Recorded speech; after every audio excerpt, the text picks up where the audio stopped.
അറിയുന്ന പോലെ ദ്വാരക്കണം. ഉമ്മാക്കും ഉപ്പാക്കും ദ്വാരക്കണം, മക്കൾക്ക് ദ്വാരക്കണം. ലാ തദുഅ അലാ ഔലാദിക്കും, നിങ്ങളുടെ മക്കൾക്കെതിരെ നിങ്ങൾ ദ്വാരക്കാൻ പാടില്ല. ദുആ വലിയ ആയുധമാണ്, ദുആ വലിയ സംഭവമാണ്. അള്ളാഹുവോട് ദ്വാരക്കണം മക്കൾക്കെതിരായിട്ട്. ഇതെന്തു മുസീബത്ത് പിടിച്ച മക്ക, ഹലാക്ക് പിടിച്ച മക്ക, മണ്ണ് തിണ്ടു പോകൂ, അങ്ങനെയല്ല അല്ലേ? ശാപം വെക്കുന്ന വാക്കുകൾ ഉമ്മാന്റെ ഭാഗത്തുനിന്ന് അബ്ബവിന് അങ്ങനെ ശാപം വെക്കാൻ പോകില്ല. ജാസ്തി പെണ്ണുങ്ങളാണ് ശാപവാക്കുകൾ ഉപയോഗിക്കുന്നത്. ഇപ്പം പിന്നെ മക്കൾക്ക് ഉമ്മാക്ക് തന്നെ ഗളട്ടാണ് മൊബൈൽ ഫോണുക്കും അല്ലേ? ഇത് മക്കല്ല MB കാലിയാക്കിയ ഉമ്മക്ക് പിന്നെ ഇതുണ്ട്, നെറ്റുണ്ടാ. ഉമ്മക്ക് നെറ്റില്ല, ആർസബറൊക്കെ ഇത് പിന്നെ ഗലാട്ട. ഏതുവാകട്ടെ, ഉമ്മയും മക്കളും തമ്മിലുള്ള ജീവിതം, ഉപ്പയും മക്കളും തമ്മിലുള്ള ജീവിതം.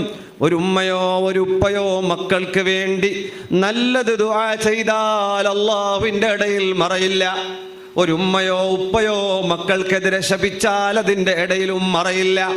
അതല്ലാഹു സ്വീകരിക്കുകയാണ്, അല്ലാഹു കബൂലാക്കുകയാണ്. അതുകൊണ്ട് മക്കൾക്ക് ശാപം വെക്കാൻ പാടില്ല, മക്കളെ ശപിച്ചു പോകാൻ പാടില്ല. നാം മരിച്ചകന്നെൻ്റെ മയ്യത്ത് നോക്കോ തീറാന്ന് പറയാൻ പാടില്ല, അവന് ഹലാക്കായിട്ട് പോകൂന്ന് പറയാൻ പാടില്ല. ഒരു ഉമ്മയും ഒരു ഉപ്പയും മക്കൾക്കെതിരെ ശപിച്ചു പോകണ്ട. അങ്ങനെ ശപിക്കുന്നത് അല്ലാഹുവിന് ഇഷ്ടമല്ല, റബ്ബിന് പൊരുത്തമല്ല. ശപിക്കരുത്. മക്കളെന്നല്ല, ആരെയും ശപിക്കാൻ പാടില്ല. എന്ന് പറഞ്ഞല്ലോ, ഒരാളോടും വെറുപ്പില്ലാത്ത ഖൽബ്. അല്ലാഹുവേ ഞങ്ങളെ നീ അങ്ങനെ ആക്കണം. മുഅ്മിനീങ്ങളെ, നമുക്ക് നല്ല റബ്ബനാ ഹബ് ലനാ മിൻ അസ്വാജിനാ വദുർരിയാതിനാ ഖുറത അയുനിൻ വജഅൽനാ ലിൽ മുത്തഖീന ഇമാമ. കൺകുളിർമയാകുന്ന മക്കൾ, സുബഹിക്ക് എണീക്കുമ്പോൾ തഹജ്ജുദ് നിസ്കരിക്കുന്ന മക്കൾ, തഹജ്ജുദ് നിസ്കരിക്കുന്ന ഭാര്യ, തഹജ്ജുദ് നിസ്കരിക്കുന്ന ഭർത്താവ്, ഇതിങ്ങനെ കാണലാണ് സന്തോഷം. അതുകൊണ്ട് അല്ലാഹുവിനോട് അങ്ങനെ ദുആ ചെയ്യണം. സ്വാലിഹീങ്ങളായ മക്കളെ കിട്ടാൻ ദുആ ചെയ്യണം.